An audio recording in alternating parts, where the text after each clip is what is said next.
dans la dispersion, salut. Mes frères, regardez comme un sujet de joie complète les diverses épreuves auxquelles vous pouvez être exposés, sachant que l'épreuve de votre foi produit la patience. Mais il faut que la patience accomplisse parfaitement son œuvre, afin que vous soyez parfaits et accomplis sans faillir de rien. Si quelqu'un de vous manque de sagesse, qu'il la demande à Dieu, qui donne à tous, simplement et sans reproche, et elle lui sera donnée. Mais qu'il la demande avec foi, sans douter. Car celui qui doute est semblable au flot de la mer, agité par le vent et poussé de côté et d'autre. Qu'un tel homme ne s'imagine pas qu'il recevra quelque chose du Seigneur. C'est un homme irrésolu, inconstant dans toutes ses voies. Que le frère de condition humble se glorifie de son élévation, que le riche, au contraire, se glorifie de son humiliation, car il passera comme la fleur de l'herbe. Le soleil s'est levé avec sa chaleur ardente, il a desséché l'herbe, sa fleur est tombée, et la beauté de son aspect a disparu. Ainsi, le riche se flétrira dans ses entreprises. Heureux l'homme qui supporte patiemment la tentation, car après avoir été éprouvé, il recevra la couronne de vie que le Seigneur a promise à ceux qui l'aiment. Que personne, lorsqu'il est tenté, ne dise « c'est Dieu qui me tente », car Dieu ne peut être tenté par le mal, et il ne tente lui-même personne. Mais chacun est tenté quand il est attiré et amorcé par sa propre convoitise. Puis la convoitise, lorsqu'elle a conçu, enfante le péché, et le péché étant consommé, produit la mort. Ne vous y trompez pas, mes frères bien-aimés.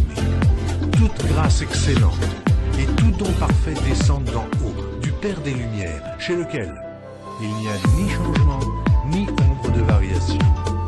Il nous a engendrés selon sa volonté, par la parole de vérité, afin que nous soyons en quelque sorte les prémices de ses créatures.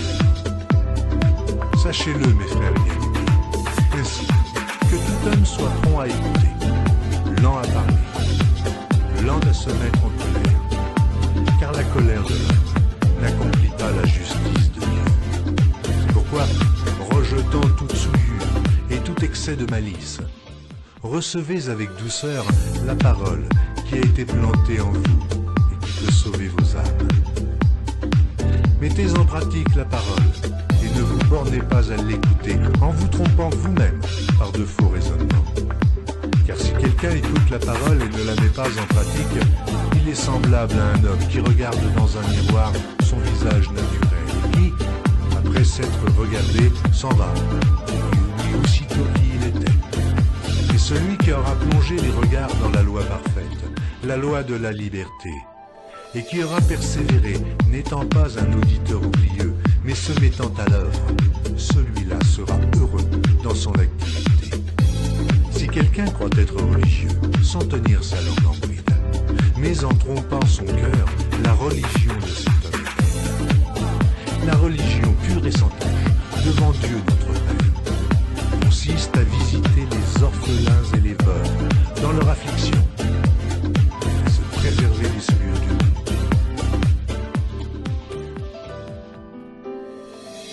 Épître de Jacques, chapitre 2. Mes frères, que votre foi en notre glorieux Seigneur Jésus-Christ soit exempte de toute acception de personne. Supposez en effet qu'il entre dans votre assemblée un homme avec un anneau d'or et un habit magnifique, et qu'il y entre aussi un pauvre misérablement vêtu. Si tournant vos regards vers celui qui porte un habit magnifique, vous lui dites « Toi, assieds-toi ici à cette place d'honneur ».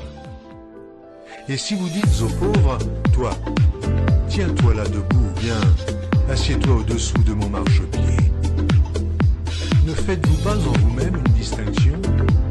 Et ne jugez-vous pas sous l'inspiration de pensées mauvaises?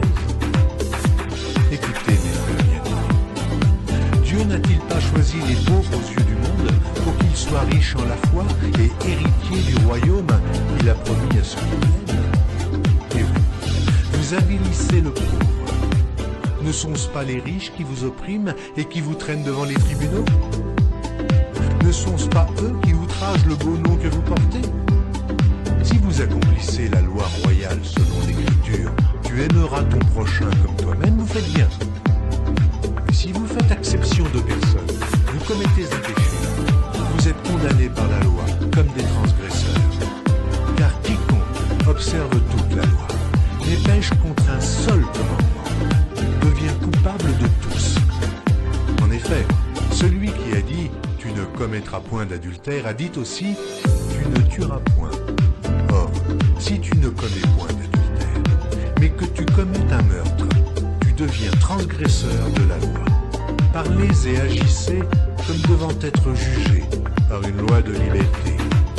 Car le jugement est sans miséricorde pour qui n'a pas fait miséricorde.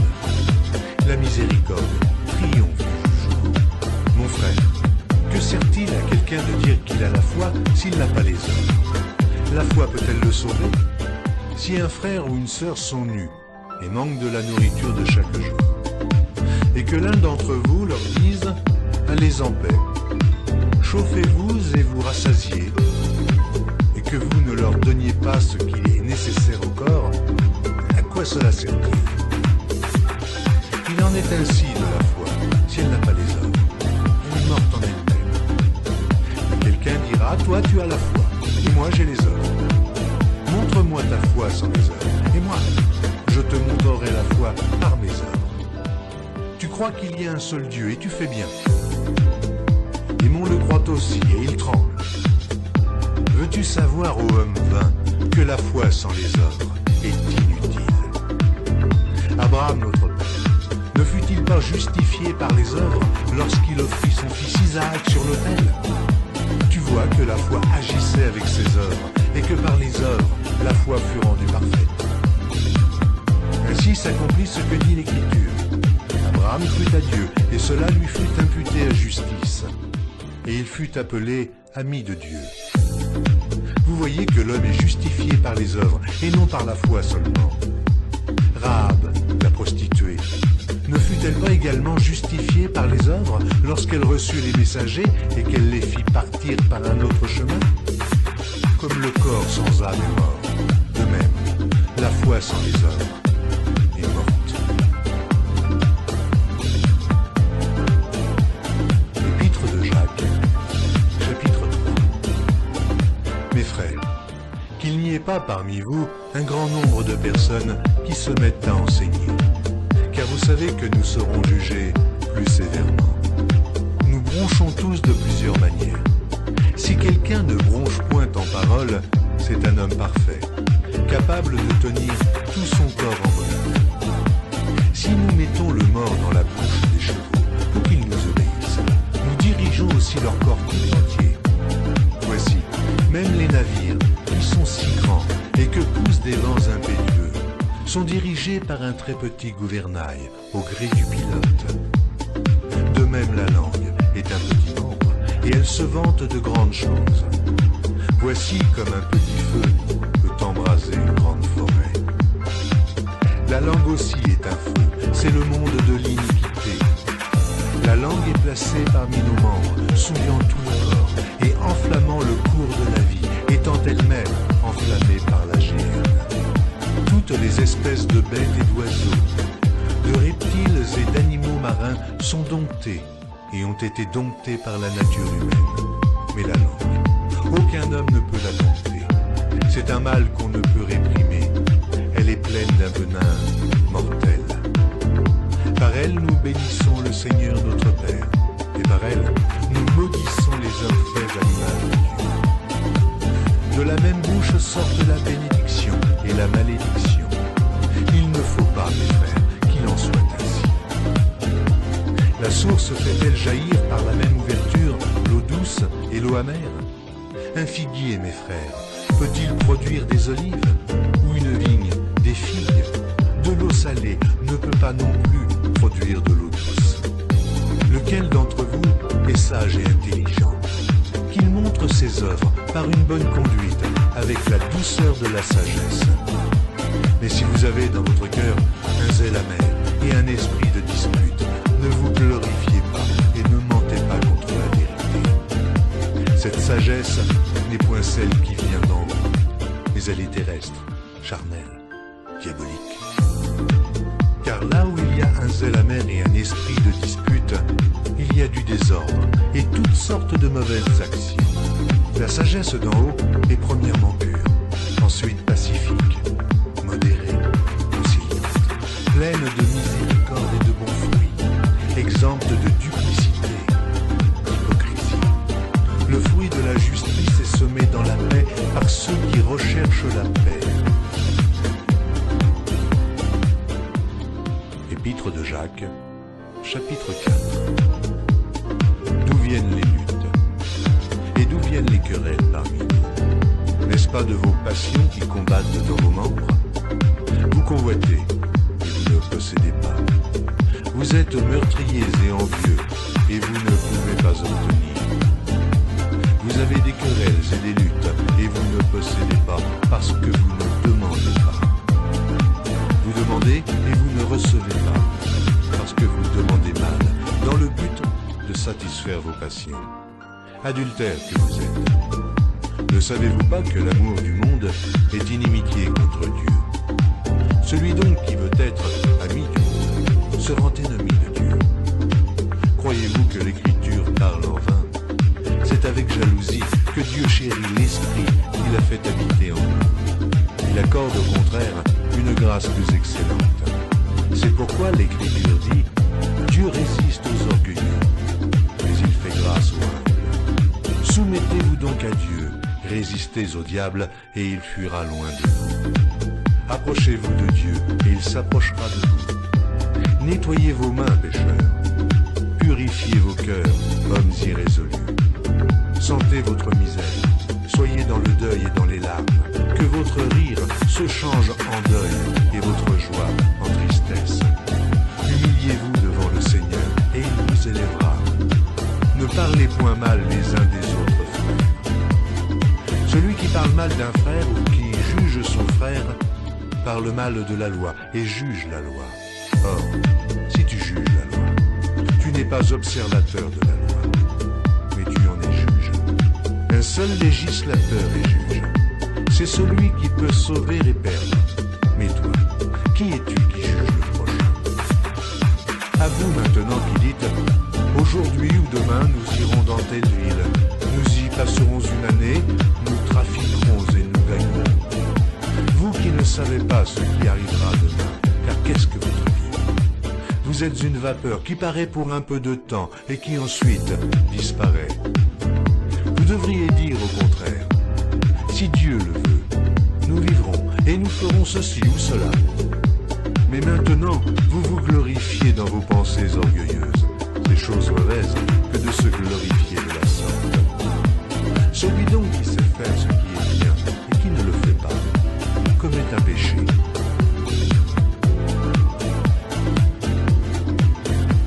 Épître de Jacques, chapitre 5. À vous maintenant, riches, pleurez et gémissez à cause des malheurs qui viendront sur vous. Vos richesses sont pourries et vos vêtements sont rongés par les teignes. Votre or et votre argent sont rouillés, et leur rouille s'élèvera en témoignage contre vous, et dévorera vos chairs comme un feu.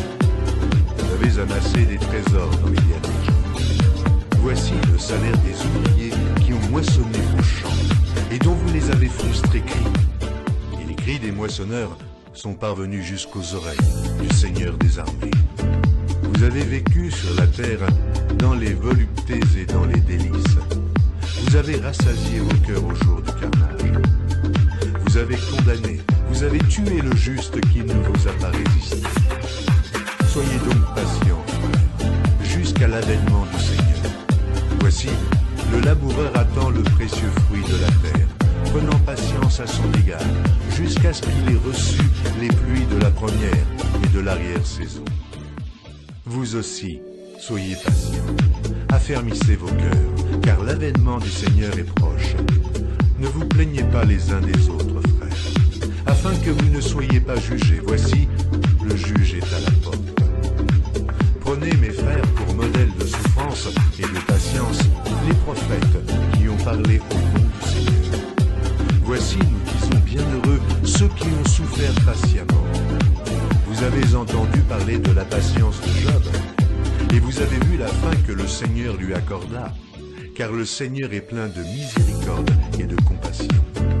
Avant toute chose, mes frères, ne jurez ni par le ciel, ni par la terre, ni par aucun autre serment, mais que votre oui soit oui, et que votre non soit non, afin que vous ne tombiez pas sous le jugement. Quelqu'un parmi vous est-il dans la souffrance? Qu'il prie. Quelqu'un est-il dans la joie?